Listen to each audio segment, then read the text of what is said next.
Let's talk about education. Let's talk about freedom. Let's talk about the fact that if you're not making this decision and thinking about it from the moment that you have a child or know that you're going to be taking care of a child, you're going to be potentially playing catch up.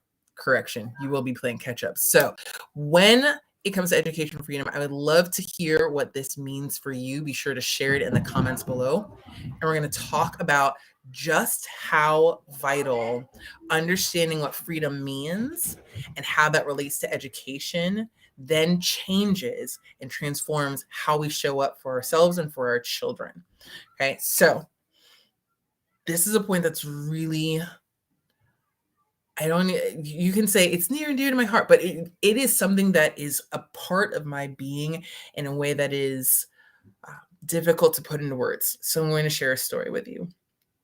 When my family came from, they came from Ghana originally, then lived in England for a number of years, and then eventually came to the States. It was realizing that they were coming into a very different culture. It was recognizing that the things that they stood for and that they valued wouldn't necessarily show up in the spaces that they were in. And one of those key areas was in education. My mom was very, very, very diligent when it came to making sure that we had the best quality education available. And not meaning that we went to private school. I went to public school. I was maybe in private school up until I was about 4. So, maybe 3 or 4 years old, so preschool. But even in the public school arena, she made sure that whatever meeting she needed to go to, whatever door she needed to knock on, whatever paperwork needed to be filled, that I would always have the top quality experience of education. And it was not just simply because she was a Tiger mom. She is. And I totally love that about her. But it was because she recognized that there was several things at stake. One, she wasn't just simply raising a child, she was raising a future citizen, someone who would be able to make an impact and transform the world that she was going to grow in. Second was recognizing just how important it is that the legacy we leave behind be nurtured now. That what we choose to do with our 3-year-old and our 4-year-old matters now. That the games that we choose to engage in, that intentional parenting means something right now. And it's not just simply with speaking life over them, which is super incredibly important. And it's not just simply in the physical touch and helping them to feel loved and connecting with their love languages, and even with just them being children, all of which is very important. But it's also keeping in mind that just saying, oh, well, that's just what they do, they're just kids, will not be able to last forever. And so that, to me, is what ends up forming the foundation for education freedom.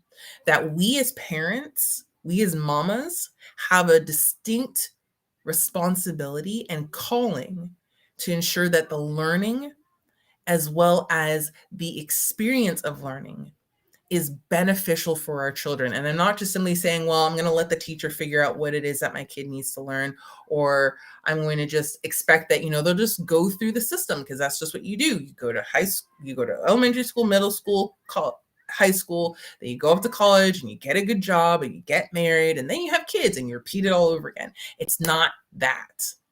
It's about being willing to step back and take a look at if that flow and that model, one, really means something to you, meaning that you'd be willing to defend it. Freedom is only truly freedom if you're willing to defend it. Is that really what you're willing to defend and to stand behind and say, yes, that's what I agree with? Or is it just easier because we're just so overwhelmed and there's all the things going on, and this is just one area that feels like an easy button? At no point in time should education be an easy button, okay? It needs to be approached with the understanding that we are developing future citizens. It needs to be addressed and seen and respected and valued as setting up and creating the legacy that our family stands for, that your family stands for, that my family stands for. And when we see how all those pieces come together, that then means that the way in which we choose to see our children, the ways in which we choose to give them opportunities to learn, to experiment, to create, to take risk, and to learn from their failures as well as from their accomplishments, that is what true education freedom is all about. And so I'd love to, again, hear what it is that education freedom means for you. If you're a homeschooler, if you do public school, if you're kind of in between, if you haven't even started your kids in school yet, let's get this conversation started. Let's talk about the fact that we as parents have a distinct honor, relationship, responsibility, and need to come at it with intention when we look at education, when we look at freedom, and when we look at what it is that we're choosing to put in place. So we're not going to beat ourselves up. We're not going to say, oh goodness, I need to do all these extra things. No, we're going to look at how it is that we can just make it as beautiful and intentional and transformative as possible. So I look forward to hearing from you, and I'll talk to you later. Bye.